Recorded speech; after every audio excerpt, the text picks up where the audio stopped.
Day 70, Desert Wanderings, Numbers 22, Deuteronomy 23, Psalm 104. Let's begin. Numbers 22. And they set out and made camp in the plains of Moab, across the Jordan, where Jericho is situated.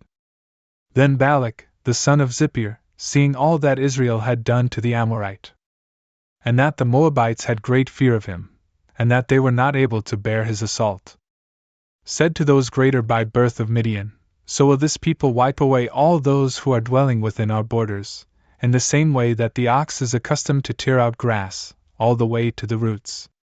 At that time, he was king of Moab. Therefore, he sent messengers to Balaam, the son of Beor, a seer who lived above the river of the land of the sons of Ammon, to call him, and to say, Behold, a people has gone forth from Egypt, which has covered the face of the earth. They are encamped opposite me. Therefore, come and curse this people, for they are stronger than I am. If only, in some way, I might be able to strike them and to drive them from my land. For I know that he whom you bless shall be blessed, and he whom you curse shall be cursed. And the elders of Moab, and those greater by birth of Midian, continued on, holding the price of divination in their hands. And when they had come to Balaam, and had explained to him all the words of Balak, he responded, Remain for this night, and I will answer with whatever the Lord will say to me. And while they stayed with Balaam, God came and said to him, What do these men want with you? He responded, Balak, the son of Zippor, the king of the Moabites has sent to me, saying, Behold, a people, which has gone forth from Egypt, has covered the face of the earth. Come and curse them, so that, in some way, I may be able to fight them and drive them away. And God said to Balaam, Do not go with them, and do not curse the people, for they are blessed. And he, rising up in the morning, said to the leaders, Go into your own land, for the Lord has prohibited me from going with you. Returning, the leaders said to Balak, Balaam was not willing to come with us. Again, he sent many more persons, and these were more noble than those he had sent before. And when these had come to Balaam, they said, So says Balak, the son of Zippor, Do not hesitate to come to me. For I am ready to honor you, and whatever you would want I shall give to you. Come and curse this people. Balaam responded, Even if Balak were to give to me his own house, filled with silver and gold, I still would not be able to change the word of the Lord my God, either to say more, nor to say less. I beg you to remain for this night also, so that I may know what the Lord will answer me again. Therefore, God came to Balaam in the night, and said to him, If these men have arrived to call you, then rise up and go with them, yet only in so far as you shall do what I will command you. Balaam rose up in the morning, and saddling his donkey, he set out with them. And God was angry. And an angel of the Lord stood in the way opposite Balaam, who was sitting on the donkey, and he had 2 servants with him. The donkey, discerning that the angel was standing in the way with a drawn sword, turned herself from the road and went through a field. And when Balaam beat her and intended to return her to the path, the angel stood in a narrow place between the 2 walls, with which the vineyards were enclosed. And the donkey, seeing this, drew herself close to the wall and scraped the foot of the rider. So he beat her again. And, nevertheless, the angel passing on to a narrow place, where one would not be able to deviate either to the right or to the left, stood to meet him. And when the donkey had seen the angel standing there, she fell under the feet of the rider, who, being angry, struck her sides more vehemently with a club. And the Lord opened the mouth of the donkey, and she said, What have I done to you? Why do strike you me, behold now, for the 3rd time? Balaam responded, Because you have deserved it, and you have mistreated me. If only I had a sword, so that I might pierce you.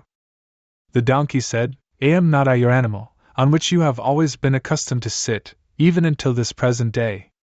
Tell me, when did I ever do the same thing to you? But he said, Never. Immediately, the Lord opened the eyes of Balaam, and he saw the angel standing in the way with a drawn sword, and he reverenced him prone on the ground. And the angel said to him, Why did you beat your donkey 3 times?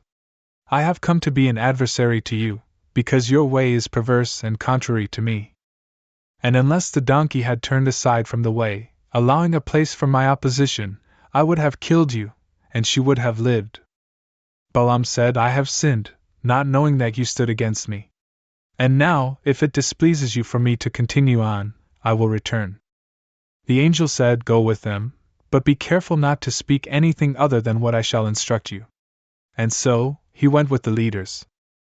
And when Balak had heard it, he went out to meet him in a town of the Moabites, which is situated at the furthest borders of Arnon. And he said to Balaam, I sent messengers to call you. Why did you not come to me immediately? Was it because I am not able to pay the cost for your arrival? He answered him, Behold, here I am. Am I able to speak anything other than what God will put into my mouth?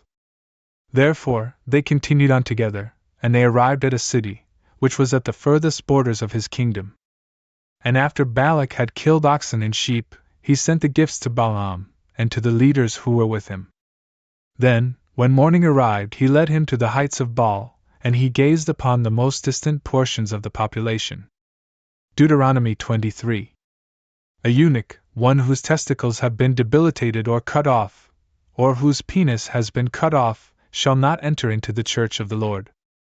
The offspring of a harlot, that is, one born of a prostitute, shall not enter into the church of the Lord, until the 10th generation. The Ammonite and the Moabite, even after the 10th generation, shall not enter into the church of the Lord forever. Because they were not willing to meet you with bread and water along the way, when you had departed from Egypt, and because they hired against you Balaam, the son of Beor, from Mesopotamia and Syria, in order to curse you. But the Lord your God was not willing to listen to Balaam, and he turned his cursing into your blessing, because he loves you. You shall not make peace with them, nor shall you seek their prosperity, throughout all the days of your life forever. You shall not abhor anyone from Idumea, for he is your brother, nor the Egyptian, for you were a new arrival in his land. Those who have been born of them, in the 3rd generation, shall enter into the church of the Lord.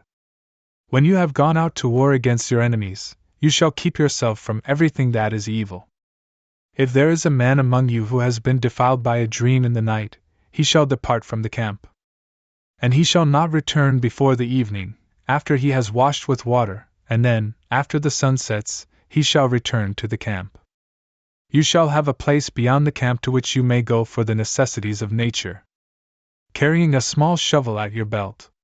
And when you would sit down, you shall dig around, and then, with the soil that was dug up, you shall cove that from which you were relieved.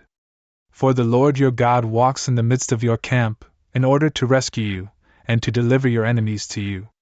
And so, let your camp be holy, and let nothing filthy appear within it, lest he abandon you. You shall not deliver a servant who has fled to you to his master. He shall live with you in a place that pleases him, and he shall rest in one of your cities. You shall not grieve him. There shall be no prostitutes among the daughters of Israel, nor anyone among the sons of Israel who visits a prostitute. You shall not offer money from a prostitute, nor the price of a dog, in the house of the Lord your God, no matter what you may have vowed. For both of these are an abomination with the Lord your God. You shall not lend money, or grain, or anything else at all, to your brother at interest, but only to a foreigner. For you shall lend to your brother whatever he needs without interest, so that the Lord your God may bless you in all your works in the land, which you shall enter so as to possess it. When you have made a vow to the Lord your God, you shall not be late in paying it. For the Lord your God demands it. And if you delay, it shall be imputed to you as a sin. If you are not willing to make a promise, then it shall be without sin. But as soon as it has departed from your lips, you shall observe and do just as you have promised to the Lord your God, and just as you have spoken by your own free will, and with your own mouth. Upon entering your neighbor's vineyard, you may eat as many grapes as you please, but you may not carry any out with you. If you enter into your friend's grain field, you may break off the ears, and rub them in your hand, but you may not reap them with a sickle. Psalm 104. Alleluia. Confess to the Lord, and invoke his name. Announce his works among the nations. Sing to him, and sing psalms to him. Describe all his wonders. Be praised in his holy name. Let the heart of those who seek the Lord rejoice. Seek the Lord, and be confirmed. Seek his face always. Remember his miracles, which he has done, his portents, and the judgments of his mouth. You offspring of Abraham his servant, you sons of Jacob his elect. He is the Lord our God. His judgments are throughout the entire earth. He has remembered his covenant for all ages, the word that he entrusted to 1,000 generations, which he assigned to Abraham, and his oath to Isaac. And he stationed the same for Jacob with a precept, and for Israel with an eternal testament, saying, To you, I will give the land of Canaan, the allotment of your inheritance. Though they may have been but a small number, very few and foreigners there. And though they passed from nation to nation, and from one kingdom to another people, he allowed no man to harm them, and he reproved kings on their behalf. Do not be willing to touch my Christ, and do not be willing to malign my prophets. And he called a famine upon the land, and he crushed every foundation of the bread.